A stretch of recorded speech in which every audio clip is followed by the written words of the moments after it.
तो चलिए बेटा, आज इस लेक्चर के अंदर ना हम लोग प्रॉब्लम नंबर 10 सॉल्व करने जा रहे हैं बेटे, रिजिड बॉडी डायनेमिक्स की। क्वेश्चन बेटे बहुत ही बेहतरीन है, बहुत कंसेप्चुअल है। कोशिश ये रहेगी कि हम कंसेप्ट अच्छे से समझे। बेटे आप देखो, ये मेरे पास बेटा एक पुली है, और ये जो पुली आई है इसका मास m है, रेडियस r है। अगर कुछ ना दिया जाए ना, इसको डिस्क समझना। और बेटे ये सेंटर के अबाउट हिंज कर रखी थी। अब अगली चीज समझो, ये जो धागा है ना, ये एक सिलेंडर के ऊपर लिपटा हुआ है। सिलेंडर का मास m2 है, रेडियस r है।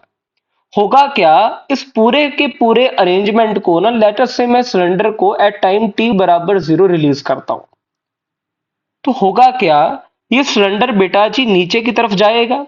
ये धागा जो है ये सिलेंडर से अनवाइंड होगा और इस पुली से अनवाइंड होगा। सवाल आया, हमें यह बताना है कि ये जो सिलेंडर आया ना, इसकी एक्सेलरेशन कितनी होगी।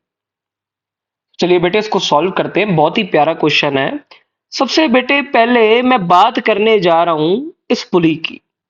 अगर पुली की बात करें, यहां पे इसको नीचे टेंशन टी लगेगी, और अगर देखा जाए ये शायद इस पॉइंट के अबाउट रोटेट करती। मैं लिखता T into R should be I1 into alpha one.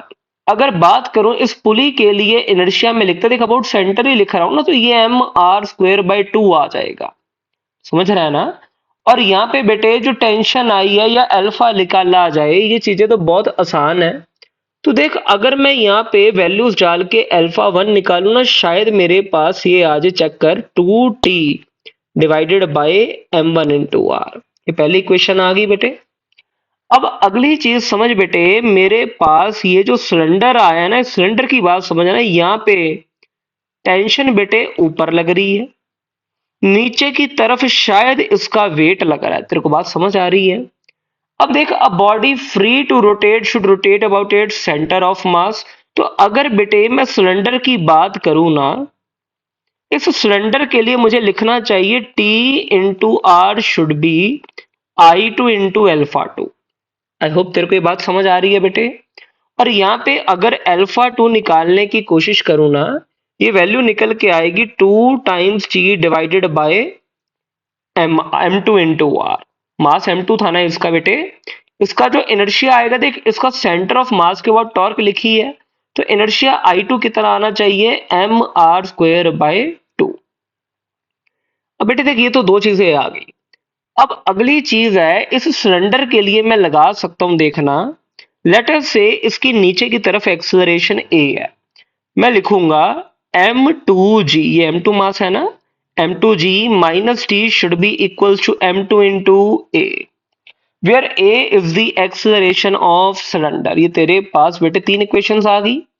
और चौथी और आखिरी और सबसे ज्यादा इंपॉर्टेंट इक्वेशन में लिखने जा रहा हूं। देख तेरे पास वेरिएबल क्या क्या है, एक तो टेंशन वेरिएबल है, एक α1, समझ रहा है ना, एक α2 और एक a। तेरे पास चार वेरिएबल है, चार इक्वेशन चाहिए, हमने तीन निकाल ली है।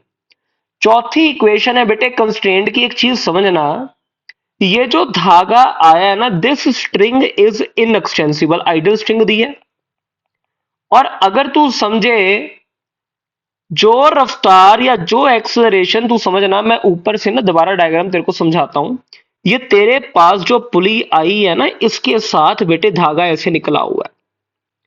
अब मैं कह रहा हूं कि धागा और पुली स्लिप नहीं कर रहे, यानी कि जो पॉइंट ये है और जो पॉइंट ये है, इन दोनों की एक्सेलरेशन सेम होनी चाहिए थी। अंदर वाले पॉइंट की एक्सेलरेशन है r इंटू α1, तो इस पॉइंट की भी एक्सेलरेशन होनी चाहिए r इंटू α1। क्या तेरे को ये बात समझ आ रही है। तो ये जो आया, this is acceleration along the string. बेटे तेरे को ये बात ना बहुत इंपॉर्टेंट है, समझ में आनी चाहिए। क्योंकि ना बहुत सारे लकीर के फकीर ना जो सीधा लिख लेंगे a is equal to r α2, ऐसा नहीं करना। अब बेटा देख, नीचे की तरफ ये सिलेंडर आ रहा है, और धागा तो मेरे बच्चे यहाँ पे भी तो है। अब देख, जो एक्सेलरेशन धागे की इस पॉइंट पे थी, वही एक्सेलरेशन यहाँ होती, और कहाँ होती, नीचे की तरफ। और इस पॉइंट की दो एक्सेलरेशन आएंगी। देख यहाँ पे कंबाइंड ट्रांसलेशन प्लस रोटेशन था ना, नीचे आ गई a, ऊपर की तरफ शायद अगर तू समझे ये आनी चाहिए r α2। और अगर तू देख रहा है ना, मुझे लिखना चाहिए a minus of R alpha two इस पॉइंट की नेट एक्सेलरेशन आ गई.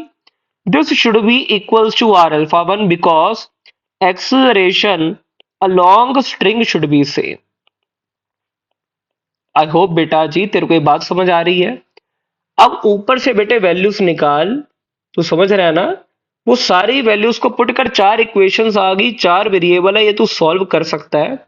और अगर तू इसको सॉल्व करे ना, जो तेरे पास बेटे एक्सेलरेशन आएगी, एक बार सॉल्व कर, मैं यहाँ पे डायरेक्ट आंसर लिख रहा हूं. ये आएगा 2 times m1 plus m2 divided by 3m1 plus 2m2 into G. I hope बेटे आप सभी को ये क्वेश्चन समझ आ गया है. इस पूरे क्वेश्चन में जो सबसे ज्यादा इंपॉर्टेंट इक्वेशन है ना बेटा, ये इक्वेशन नंबर 4 है. अगर इस क्वेश्चन में बेटे किसी भी बच्चे को कोई भी डाउट है तो प्लीज नीचे दिए कमेंट सेक्शन में जरूर बताएं, और मुझे ये भी जरूर बताएं कि ये आंसर आपके मैच कर रहे हैं. Thanks for watching.